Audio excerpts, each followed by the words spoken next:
Hi, everyone. Thank you so much for having me. My name is Natalie Ruiz, and I am the CEO at AnswerConnect. I remember many years ago, Google terrified me with a demonstration that I watched live online. The demo included a bot powered by AI and voice recognition and many other technologies, where the bot made a phone call and scheduled an appointment with a human. Maybe you remember this? I remember watching with a mix of awe and horror as the demo showcased a conversation between a bot and a human. And this bot was taking care of tasks that they were pointing out as tasks that everyday people didn't really want to or need to be making on their own behalf. In this conversation, I have to admit, the speech sounded very real, very natural, and it all went fine on the call. They even built in ums and ahs and pauses, and the human didn't seem to know that they were talking to a bunch of code. At that moment, I remember wondering if real humans would be replaced by bots. I also wondered if the business that I lead would be impacted. You see, AnswerConnect is a live virtual reception service, and a big part of what we do is handle customer service phone calls for our clients' callers. The core of our business is about human connection and customer service, engineering this customer experience. I wondered if bots would soon replace humans and what that would mean for all of us. And I remember feeling sick. Now, that demo took place way back in 2018. And all these years later, here's what I know. Customer experience is more important than ever. And to deliver the absolute best, you need real people delivering a seamless experience. And when given a choice, no one wants to talk to a bunch of code. When I think about the customer experience and what the future of this means, I think it's core that we have to decide what success looks like. How do you measure success in the customer experience space? Technology is certainly available and can provide us insights to engineer a better experience for our customers, but we have to make choices about how we want to use it. There are many metrics that you can look at, and ultimately, I think what you're looking for is loyalty. Now, this can show up as revenue, recurring value, new sales, lifetime value, referrals, online reviews, longevity. Loyalty could be measured with all kinds of different KPIs, and each organization gets to define that for themselves. What I will say is that I believe our customers will vote with their dollars and they'll vote with their trust. And when these two come together, that's loyalty. So what do customers require to be loyal? I think that sometimes we get tied up in overthinking this and we forget that customers are people and they want what we all want. They want to feel seen, they want to feel understood, and they want to feel valued. Engineering a customer experience is really engineering a human experience. So what does that mean? And more importantly, how do we make it happen? Well, we ensure that the customer experience that we engineer tells them that we care. We show them that it's true through our actions. We ensure that at every touch point, our customers know that we know who they are, that we know what they need, that we value their time, and that we care about what it feels like to work with us. Now, these aren't just words, they have to be actions. They're very specific decisions about our products, our service, our applications, and our design. We have to build this in. When a customer is done engaging with you or your product or your service, how do we want them to feel? These days, these interactions have to be at a higher level. Customers will stay loyal to brands who provide a seamless experience that is both really high touch, very low friction, and with all of the tools that are available and how rapidly things are changing, these interactions also need to be high tech. Big data, AI, speech analytics and recognition, machine learning, all of this can give us information and tools to use But if you've ever found yourself yelling into your phone, talk to a person. You know that when the tech solutions fail, they fail big time. Technology innovations can be exciting and they can help us be more effective in spotting customer trends and finding problems quicker. However, as a business leader who operates in a B2B space with tens of thousands of customer-facing interactions happening every single day, I can confidently tell you that the future of customer experience innovation is still based on human connection. Customer experience is a human experience. So I want to talk about a few key points to keep in mind as you think about your strategies moving forward. The first shouldn't come as a big shock. My first strategy is to keep it human. When it comes to the customer experience that you are working to engineer, people still want help from a human.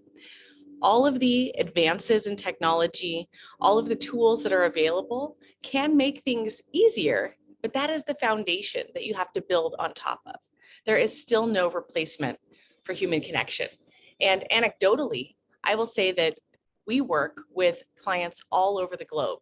Many of them have tried to automate their customer support and their customer experience. And what I can tell you is that time and time again, they come back to us at AnswerConnect.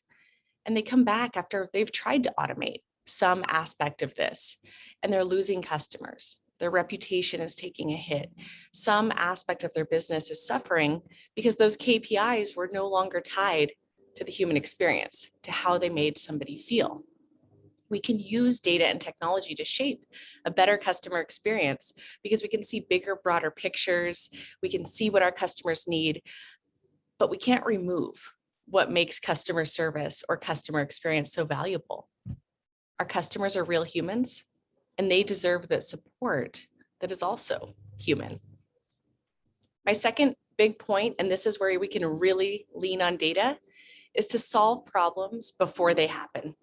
With all of the tools that are available today, many problems never even have to happen. More and more teams are working proactively to anticipate the needs and possible bumps that their clients might have. And they can address those before a customer ever has to pick up a phone to report an issue. So let me give you an example that maybe you've experienced as a consumer.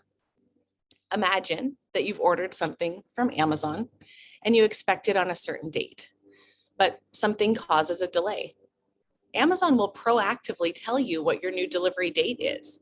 And sometimes they'll even apply a credit to your account if you're a Prime member. Now, this all happens without you ever having to reach out to them, without you having to ask about where your package is, and without you having to ask for a credit. This is big. This is how you build loyalty. This is how you reduce those possible friction points. Now, that was lovely to imagine. And like I said, maybe some of us have experienced it. But let's also imagine the alternative. And historically, the more common way that this could play out.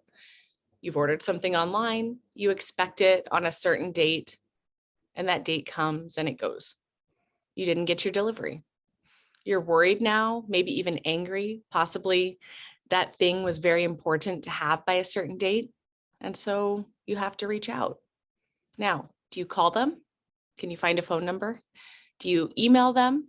Does that just sit in a box somewhere? Do you try web chat? Do you actually even reach a person? And if you do pick up the phone, do you have to wait on hold? Are you chatting with a bot? Are you maybe yelling into your phone, speak to a person yet again? Finally, you get to somebody and they tell you, unfortunately, your package is delayed, but you already know this because it didn't arrive. Now, can you imagine the frustration that is building? So now you're frustrated and you're either chatting online or you're on a phone, you're having this moment, this experience. What will they do for you? How will they make it right? Now, if you're imagining this with me and you've been through a similar experience, you already know that you're going to have to ask for a credit or ask for expedited shipping. And you know that this is going to be friction points. At this point, how loyal do you feel? It is estimated that 70% of customer service inquiries could be addressed proactively. by their teams. Now, this is where utilizing all of the tools, all of the data really comes into play. Imagine the joy of not having to ever make that inquiry 70% of the time. My next point is to help yourself. And I have to say, I personally love self-service tools. I bet you do too. Investing in the tools and the UI that help customers serve themselves is money and time well spent. When customers can solve most of their own simple queries, this allows organizations to staff smaller, more focused, more specialized teams. It also means that by design, your solutions are easy for customers to use, which is going to increase that brand loyalty. Self-service is great. I love it, like I said, until you can't solve that problem on your own. And then, what is your preferred next method? If you can't solve the problem for yourself, the shortest distance between I can't do this on my own and I need a solution is still a human, not a bot.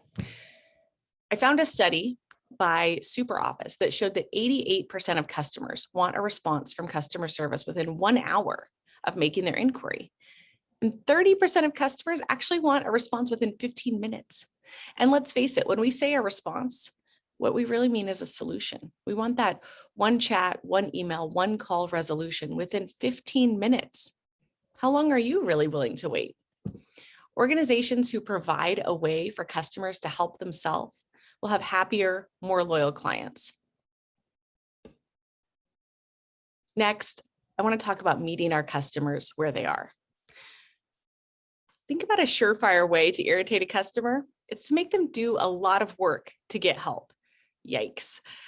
Too many services force their customers to switch modes when they're wanting help. They might start out online with an FAQ. They might watch a web tutorial and that doesn't solve it. So they switch to chatting. And then they can't get the answer to their question through chat. So they have to pick up a phone and dial a number. No one likes that experience.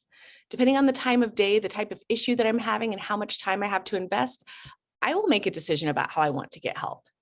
As consumers, our time is finite. Our attention spans are short. And when we want help, we want it instantly available. There's a term for the type of experience that customers want. It's called omnichannel customer experience. And it's described as being made up as a bunch of individual customer touch points over a variety of channels, which seamlessly connect, allowing customers to pick up where they left off and having one experience that all communicates with the various channels that they might have used. This just really screams ease of use to the customer. It's seamless. To the organization, it means technology that talks with each other, that communicates, and that sets your customer service team up for success. This helps deliver that high touch, low friction, and also high tech experience that our customers are seeking. Now, I finally want to talk about remote work. And for me, that feels like an elephant in the room because AnswerConnect is a remote first company and we have been for over a decade. So I'm always thinking about how remote work is a catalyst for so many amazing business outcomes and customer service outcomes. But it might not seem like an obvious topic to discuss here while talking about customer experience and technology. But I would counter that because of COVID-19, we've seen a massive shift to remote work as well as a change in consumer behavior. So the whole world has changed. When it comes to recruiting and staffing for customer service, we have more options, a much larger pool to pull from. Employee retention and performance can increase when you do it right. And the technology that is required to engage with and manage a remote workforce is at a level that means remote workers will need to be relatively tech savvy. This is likely to further improve customer experience by increasing the skill level and the expertise when a customer does need to reach out and speak with a representative.